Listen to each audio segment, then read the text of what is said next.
Okay, so welcome everyone. We'll begin seated in a chair today, and then we'll get moving to warm up the bodies. So I want to just tell you a little bit about another aspect of the yoga tradition.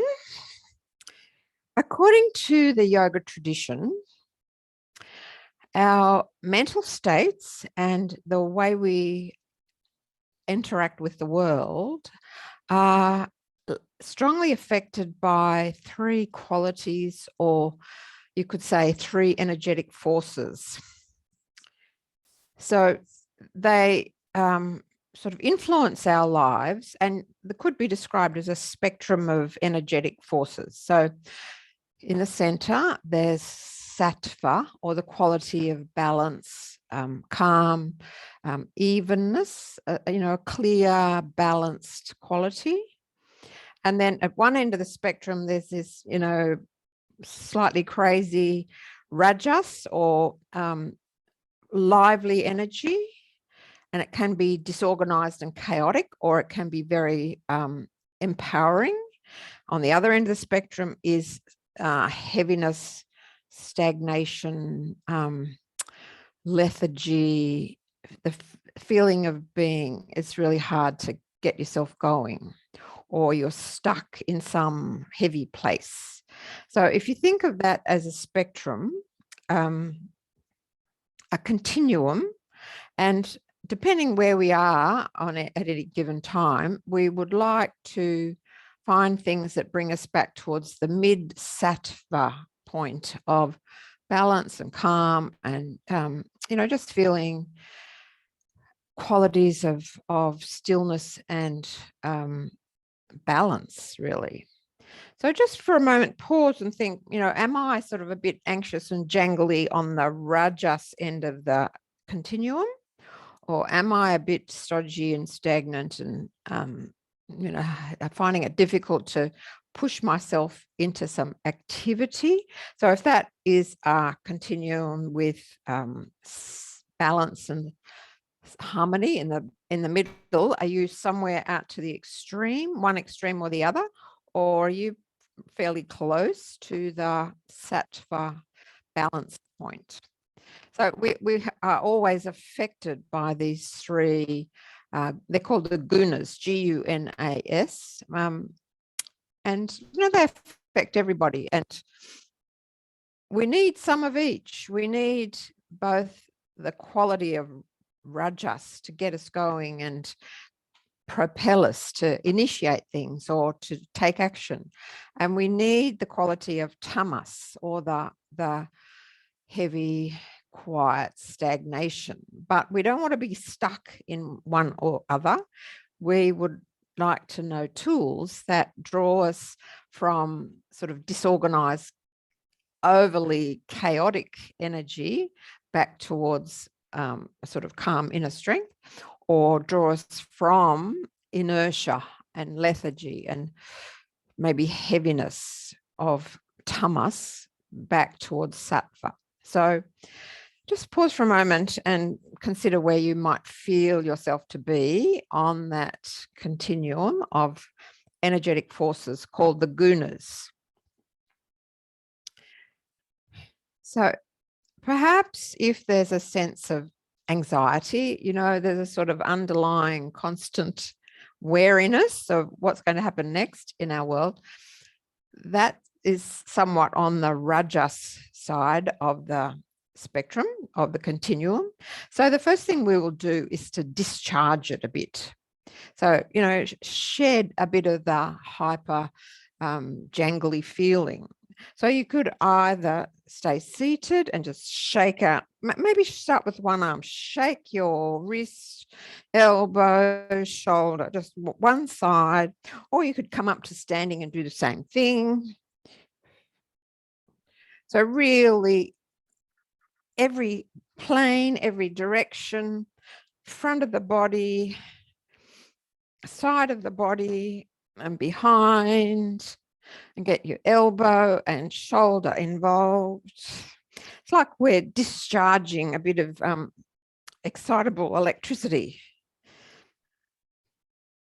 And then just come back to stand and take that little moment to sense, how do I feel right that side compared to the other side? Is there a contrast? Is there a feeling of maybe more liveliness, more mobility? Instead of being sort of this arm being inert and heavy, there's a feeling that we're ready to use and bring that arm into action. Okay, let's do the same other side.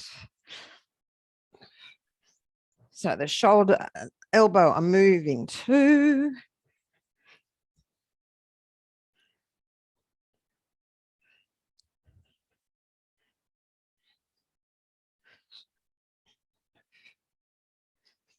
Really flinging your wrists loose, flopping and rolling, every movement that you can do. So if your shoulders are difficult, you keep your hand quite low, but if your shoulders are fine, let's bring in the other arm as well. If there's no problems with shoulders raised, then lift up higher. So out to the side, back behind.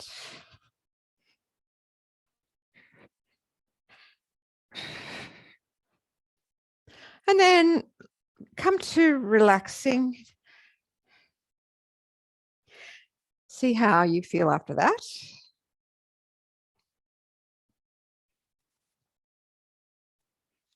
We want to work with the lower body. So we're going to do something a little bit different. I'm going to hold on to the back of my chair, and with standing on one leg, I'm going to use the other foot to tap my calf muscle.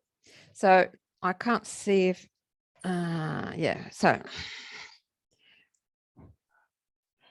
I'm standing on my left leg and using my right foot to tap all around the back of the left calf. So curl your foot around the inside calf, the top of your calf. See if you can reach around to the outside and right down low near the Achilles tendon. So you've got support on your chair, and you're just giving a good biff to that calf muscle.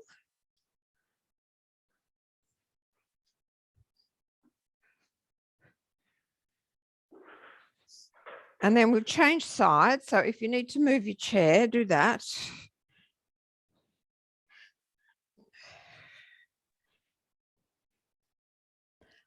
So there's a slight bend in the hips while you curl your foot around to the outside as best you can, and right up high near the knee. The inside of your calf, we're tapping, stimulating energy flow, bringing more blood circulating. Right down towards the heel. So every part of the surface of your calf.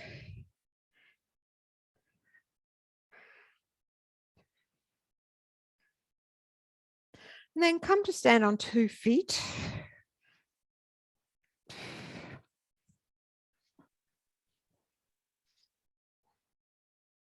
Stand up tall in your Tadasana. Notice the sensation now in your stance.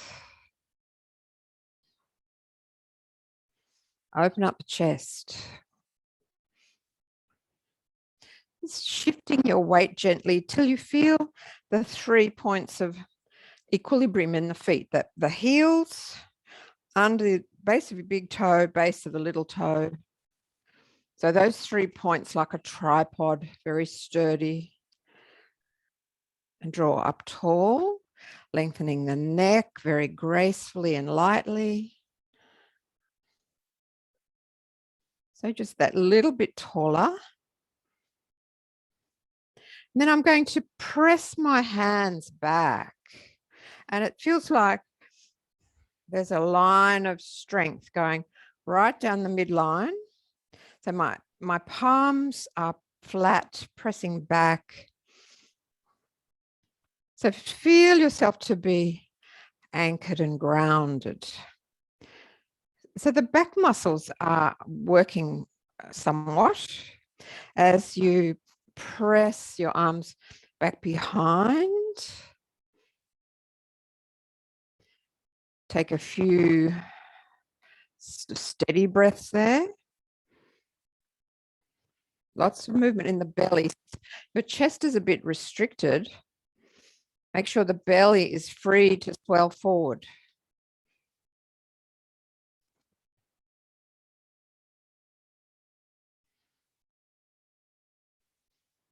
And feel that strong anchoring effect coming down the middle, all the way through your feet into the earth. Tadasana.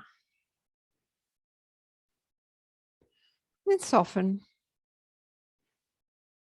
But maintain length, maintain your full height.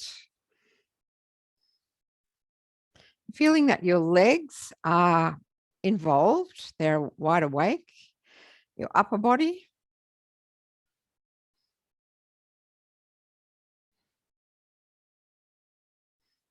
Feel yourself to be sturdy. So we've sort of shaken loose any jangly, disorganized anxiety, and now feeling the version of ourselves which is sturdy and stable.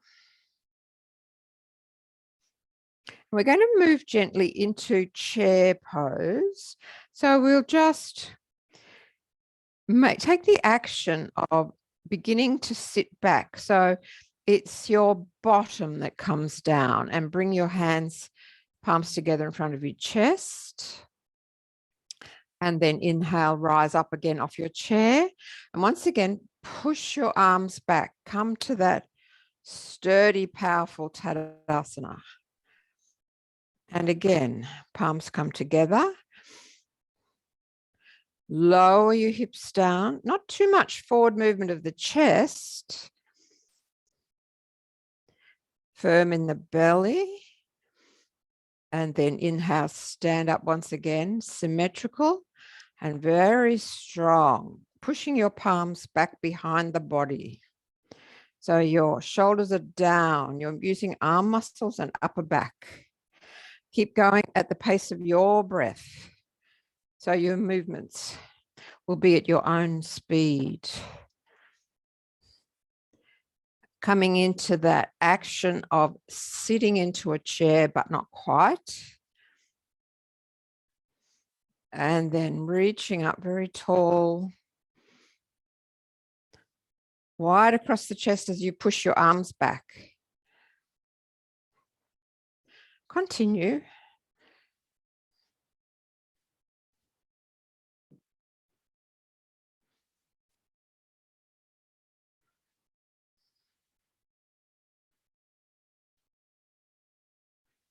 Make this one the last. If you wish, stay longer in the chair version. Knees behind the toes. Thigh muscles very active. Even left and right side, even intensity.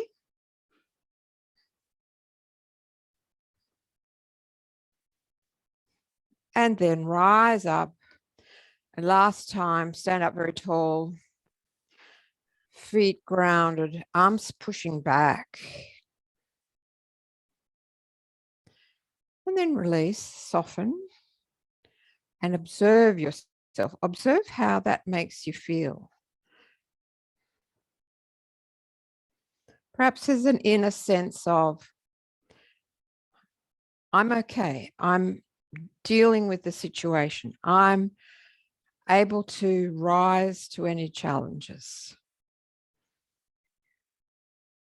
From here, we're going to Step one leg back. So maybe if you need the support of a chair, you can have your chair handy, but I shall step back with my left foot, and the left foot is angled out a little way.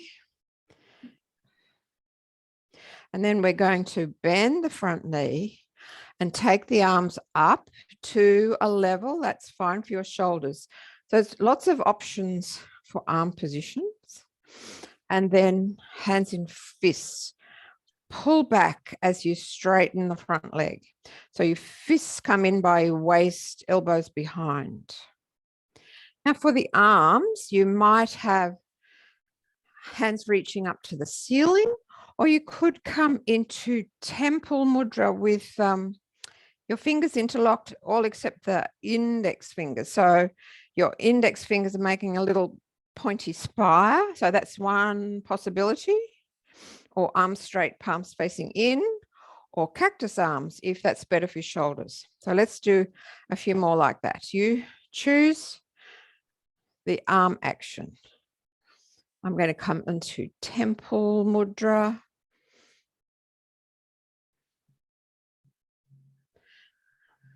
And then exhale, fists pull back and chest is open wide, very strong.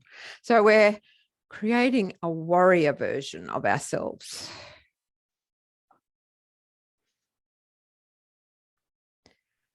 Exhale. You're facing directly ahead and very firm on your legs. Chest is wide, shoulders and arms very active. Go again. Choose your arm position once more as you inhale. The chest is long, not leaning forward, but above the pelvis. And then exhale, fists pull back. And then relax. Bring your palms together on your chest. Observe how you feel.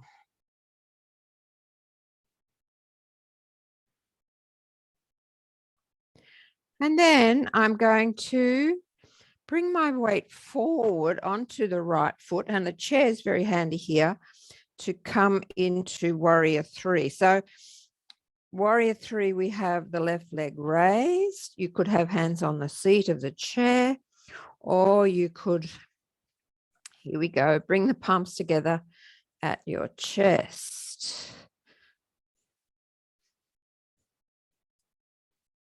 So either version. Oh. And then lower the left leg. Nice. I can see Meryl. That's great. Circle the hips. Gently return to a feeling of calm and balance, the sattva center point of the continuum. Let's just repeat that for reassuring ourselves that we can manage warrior three. So we'll come into warrior one and prepare either with a chair handy or not, up to you, and hold warrior three for a bit. So inhale, bend the right knee, open up your chest as though you're welcoming the opportunity to show your personal power. And then exhale, hands come to the chest and bring your weight forward onto the right leg. Lift up the left. You might have your hands on the chair or palms together in front of your chest.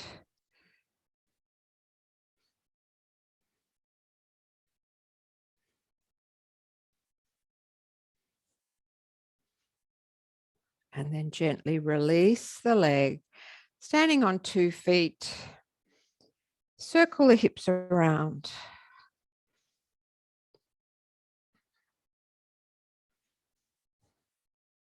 And then pause and stand still, stand upright.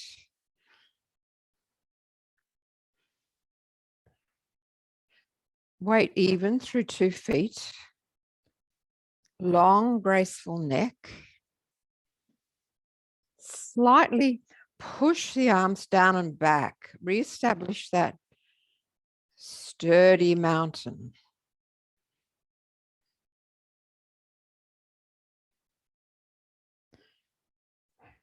And then relax. And we'll take the pose on the other side. So this time, step up with your left, back with your right. So have your chair handy, or perhaps you're seated on the chair for your warrior. So you can actually, do the whole pose still sitting down. So this would be a seated version of, just sitting sideways on the chair. Maybe you can't see that. I don't know.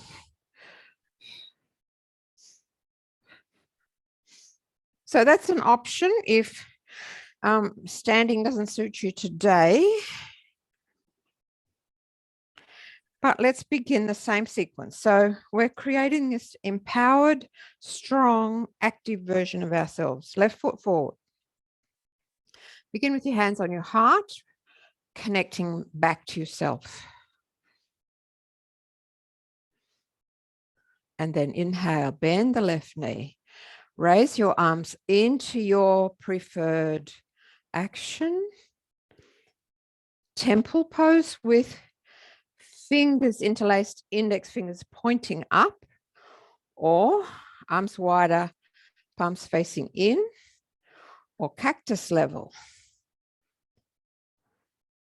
And then fists pulling back as you exhale and straighten. So go again. Inhale. Reach the arms. Widen the chest. Strengthen muscles around your right hip. So squeeze the buttock and the thigh in the back leg. And then exhale. Twice more. Slow and steady.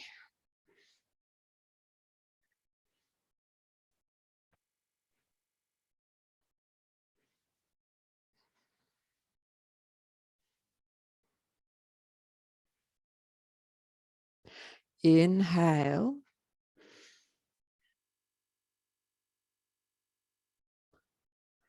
Exhale. Pull back. And then we're going to move forward into warrior 3 with or without a chair. So bring your weight forward onto the left foot. Raise the right leg up behind you. Maybe you have your hands resting on the seat of the chair. Or maybe you could release the chair, bring your hands to your heart, palms together, balancing.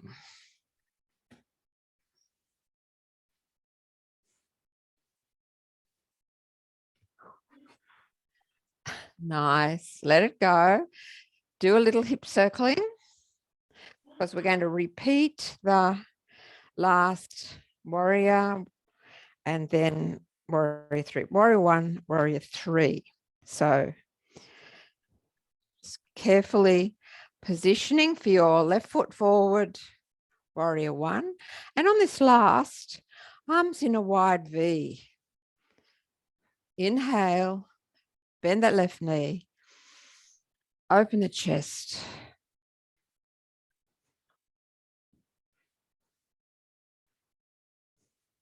And then gradually bring your palms together on your chest. Weight comes forward on the left. Hinge downwards from your hips and raise the right leg.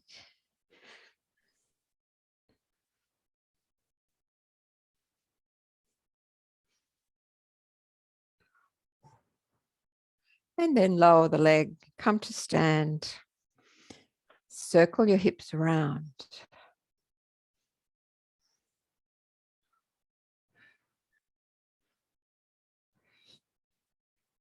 Place your hands right in the crease of the groins and massage there, just promoting flow of lymph in the lymph nodes that are there.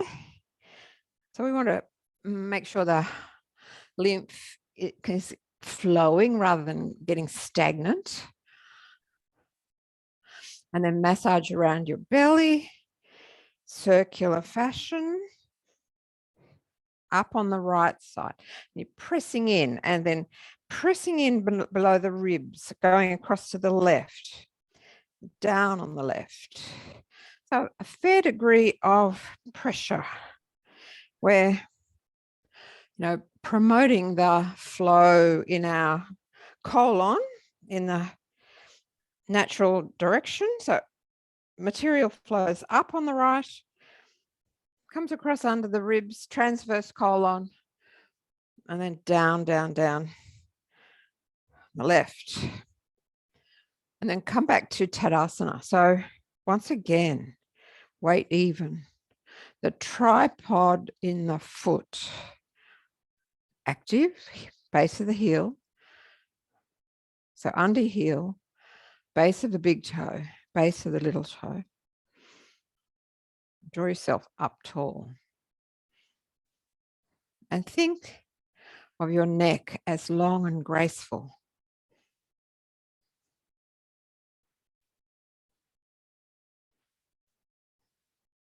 And we're going to move from the variation of ourself, which is a powerful warrior, to the variation of ourself, which can go with the flow.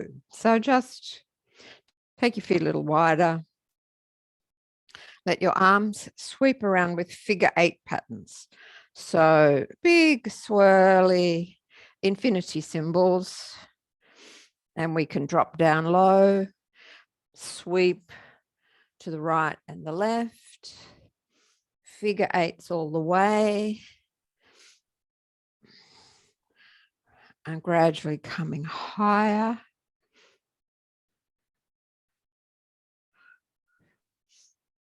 Make sure you're turning right and rotating left, lifting one heel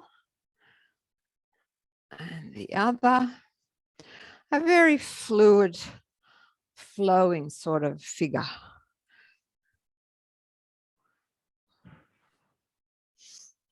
And then slowly make the figure 8 smaller, more subtle.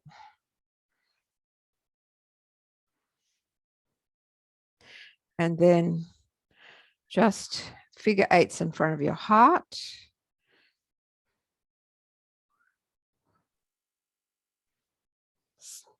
Activate your legs so you're tall with that little tiny figure 8 circling around. And then press your palms together above your heart, above Anahata chakra.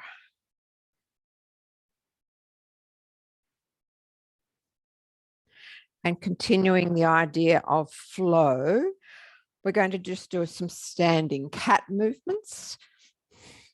So let your hands rest on your thighs and we'll curl our bellies in, lengthen through the lumbar, dropping down through the hips into cat pose. And then bring the spine forward and open the chest wider. This is sometimes called cow pose, especially if you're on all fours. So think of moving the spine, undulating your spine. Special attention to stretching out in your lumbar. So behind the waist, you're feeling longer. And then special attention to opening up the chest.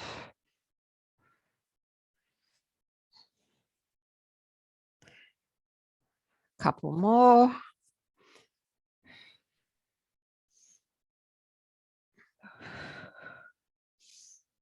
And then we'll come to stand and do some more for the shoulders and pectoral muscles. So we're going to bend the elbows and extend the thumbs and reach the arms back behind. So perhaps you feel an opening in the front of you, an upper chest. And now curling your shoulders in. So breathe into your upper back. So that upper back feels very broad. And then bend elbows, extend thumbs, inhale, stretch the arms back behind you. And exhale, curl your arms inwardly. So internal rotation of arms and shoulders. Do that a few times. Open back. And curling in.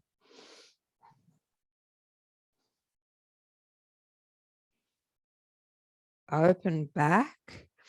So stand up straight, and this time open your palms and take your arms back as far as you can. So they're sort of reaching behind the line of your trunk. And then we're going to lift the arms a bit higher. So maybe 45-degree angle from your hips, and lift a bit higher still. Now arms are at shoulder level, opening up. So it's a big stretch in the front of the chest. So if you've had surgery, maybe that's not great. Relax your shoulders down, shrug.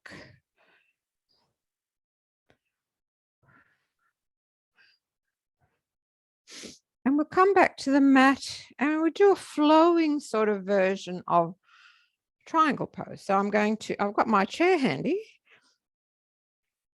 I've turned my right foot out and the left foot in. So we're going to do it in a flowing sort of way. Maybe you don't need the chair, that's fine. Bring your hands to your heart once again. Tall, long, graceful neck. Lively feet. Strong legs. And inhale, reach the arms out wide at shoulder level. Exhale, in a lateral fold, move towards the right. Maybe your hand comes to the seat of the chair or the leg.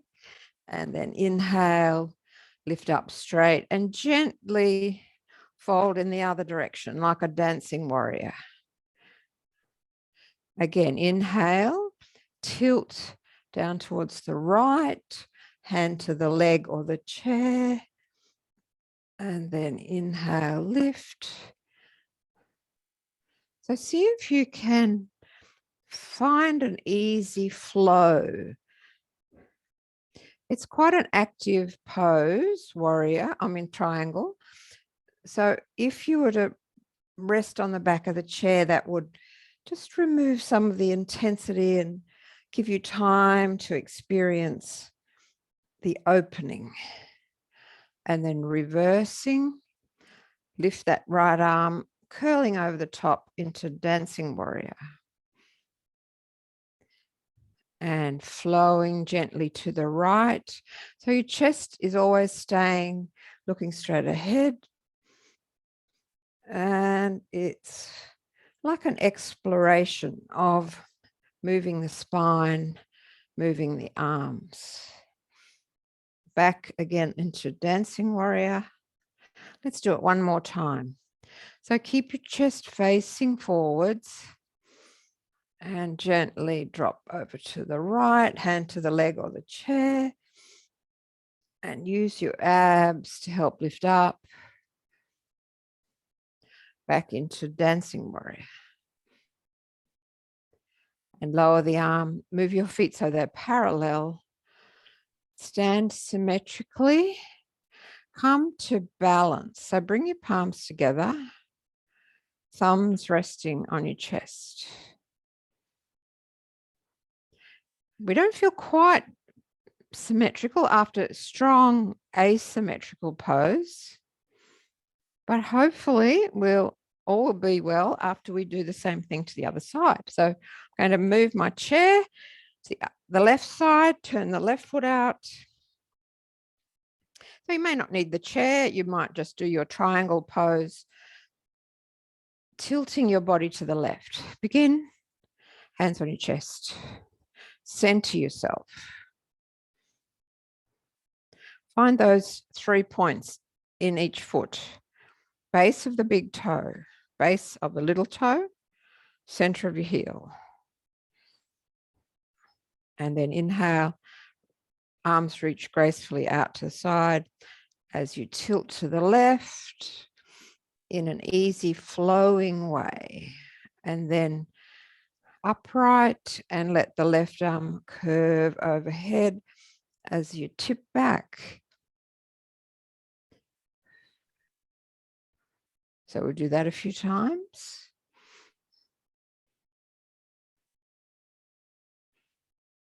There's a lot of focus on maintaining support, keeping the chest open, so you're not dropping the chest down towards the floor. Your chest is facing directly ahead.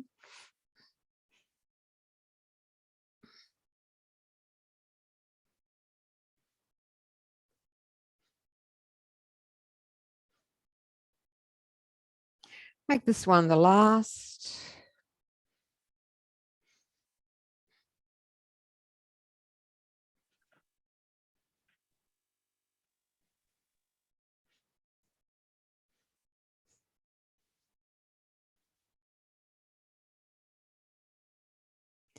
And release. Move your feet so they're parallel. Bring your feet under the hips. Once again, take your sturdy Tadasana. So weight on 2 feet and push the hands back. So they come back behind the line of your trunk. And it feels like it activates both legs. You're very strong, very grounded. And then relax the arms and shoulders. Keep your neck long and graceful. And come back to your heart. Palms together over the heart.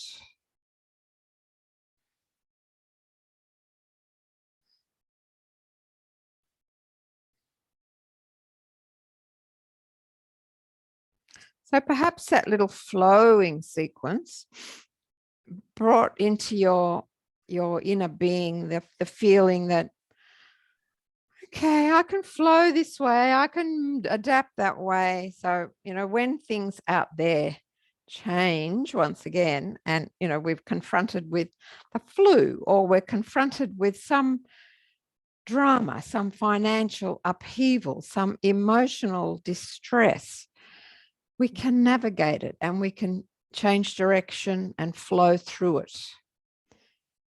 So both of these tools, these responses, they help us to stay in that calmer, balanced, sattvic state. So let's now come down to the floor, and we'll do some, I think Roshrag would be beautiful at this stage. So make your way down to lie on your back.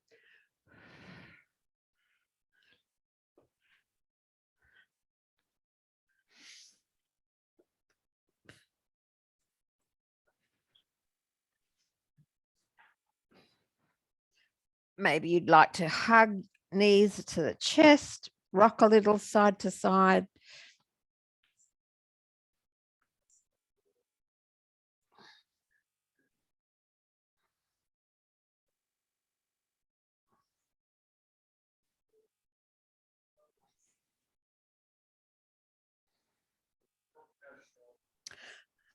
And for a moment, we're going to take a little wash rag. So, the sequence. As your knees drop to the left,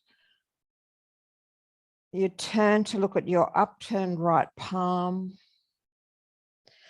and vice versa. As your knees go to the right, your right palm turns down, and you're looking to the left, to your upturned palm.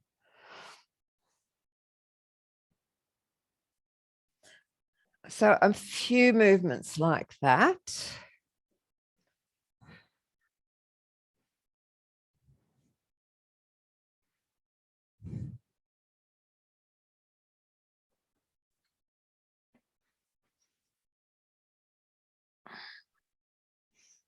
Straightening the upper leg if you wish, or bringing that upper knee a little closer to the elbow.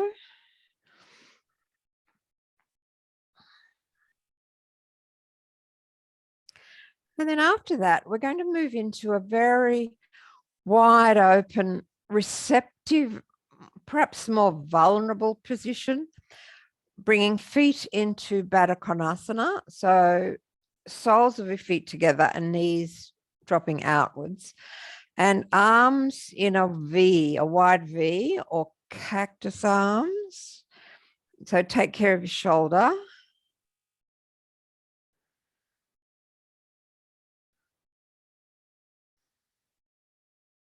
Soles of the feet together. Take a few quiet breaths.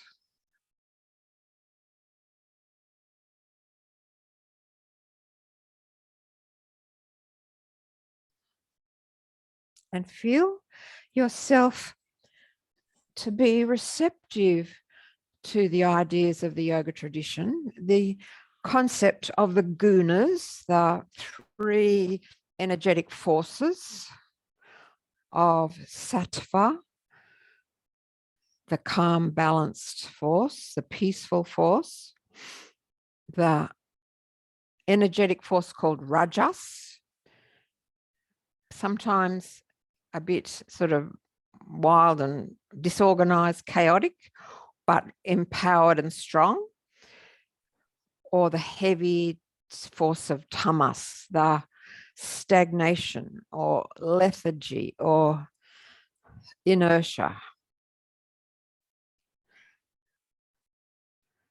So each one of us has these three energetic forces present in some degree or other at all times. And they're all necessary in our life.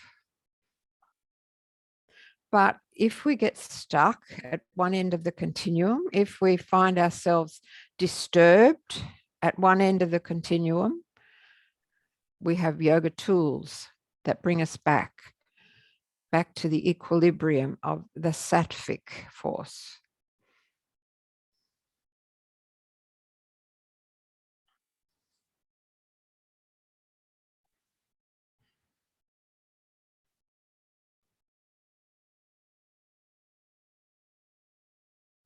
Once again, come up to sit and extend your legs forward in front.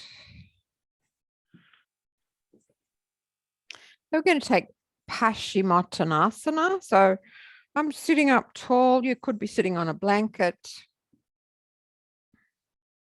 And then we'll inhale, raise the arms up above. Then hinge forward from the hips. Gradually lower your chest. Relax the neck. Let the face drop forward.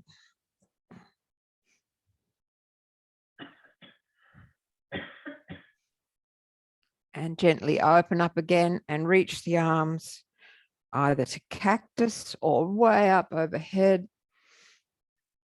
Exhale, float your shoulders down softly, hinging forwards. Drop down through the chest. And this time, as we lift up, bend your left leg, position the foot to the inside of your right leg somewhere, above or below the knee, doesn't matter. And then we're going to come into Ardha Mandalasana. My left hand comes to the floor. I'm going to bring the left knee down and lift up, and a big arc curving over the top with the right arm. And then once again, hips sit down on the floor. Come back to this left leg bent position. So we're going to do that again. So keep your right leg actively engaged with the ankle flexed. And inhale. Lengthen, fill the lungs, and come forward into head towards the knee pose, Janushirasana. And inhale, open up the chest, arms reach up again. And then Ardha Mandalasana, half mandala pose. Knee presses down, hips lift up, right arm sweeps over the top. And lower the hips, come back down to sit. Straighten out the legs. We're going to do that the same to the other side. So take your right knee into a knee bend, foot pressed against the inside left leg. Inhale, sweep up, and an easy flow, hinging from your hips. Lower the shoulders. And inhale, reach open once again. And then Ardha Mandalasana, half mandala pose. Kneeling on the right knee, hips lift up, left arm sweeps in an arc. And then sit down again. One more time. Inhale. Lift up, arms overhead. And gently forward. Feeling calm, quiet. And take another lungful. And just a little more assertive, expressing your personal power in Ardha Mandalasana.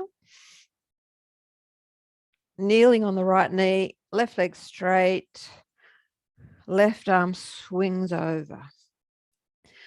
And then bring yourself down gently and move into Shavasana.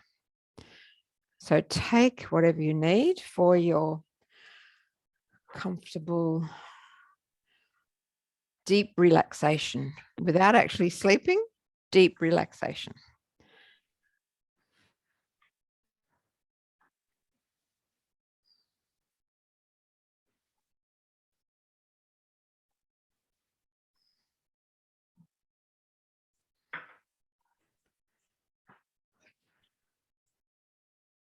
So set yourself up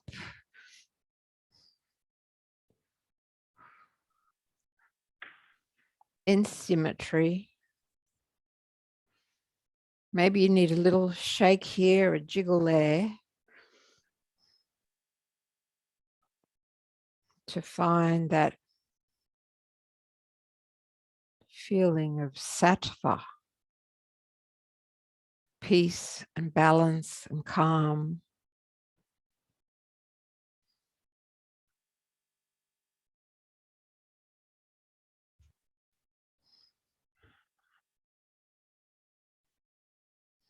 So allow gravity to ground you.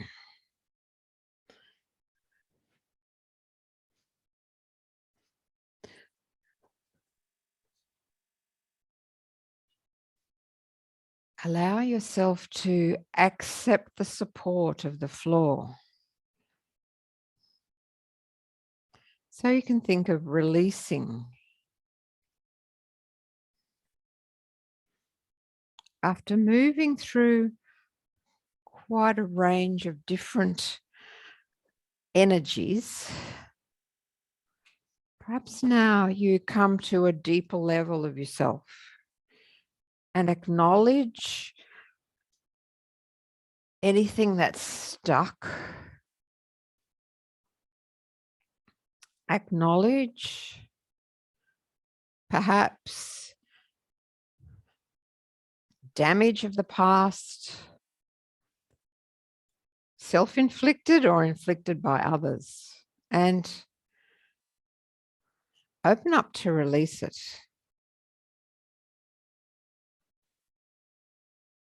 Let it flow out of you as you rest with that warm support.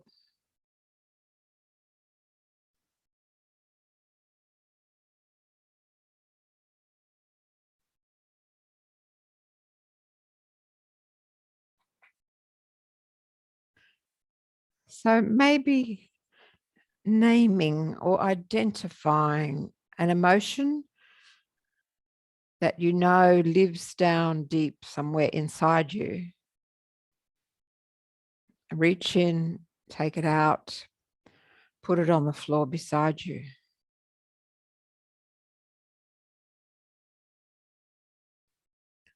And realize that now you have released that.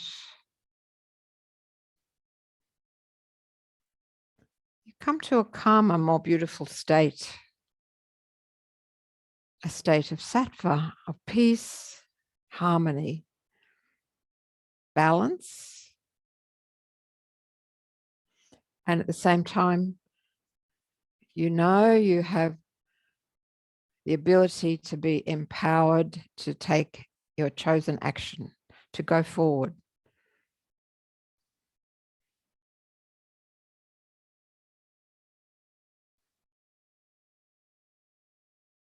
You are whole. You have a sense of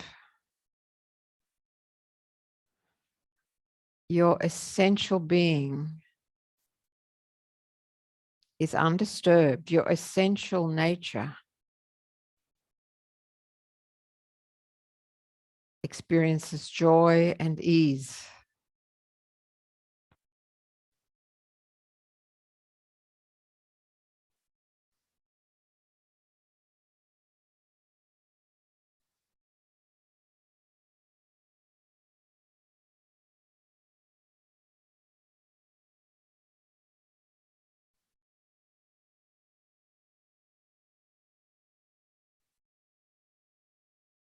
Revel in that. The joy, the ease, the knowledge of your own power.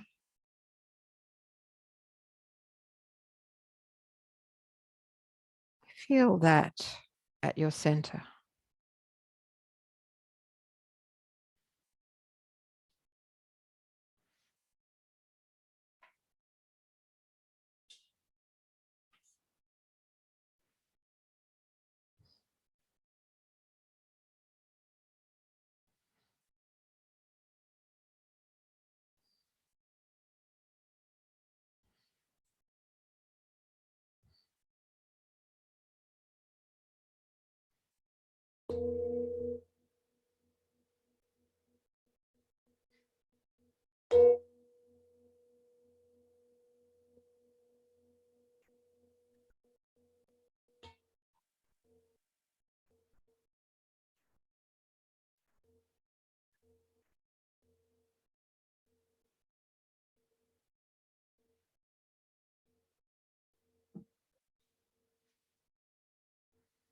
Now, as you feel ready, make some lively stretches.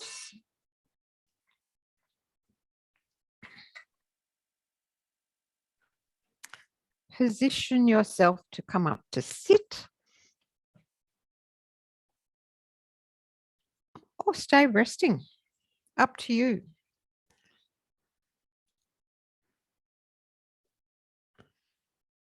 And notice how you feel.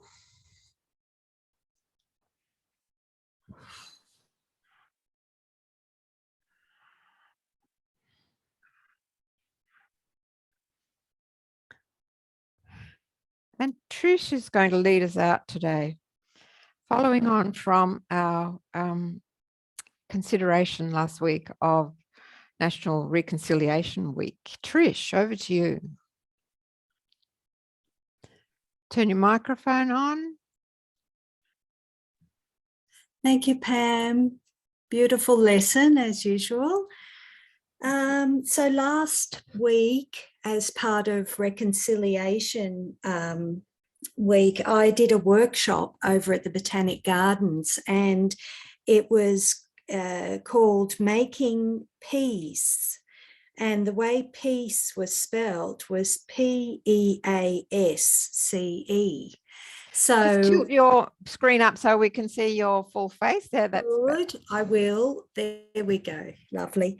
Thank you. It was run by a beautiful lady called Hazel Davis, and she's actually a a really interesting person. She's a theologian, so she's known, I think it's ecumenical. It could be Anglican. I'm not exactly sure, but her name is Reverend Hazel Davis.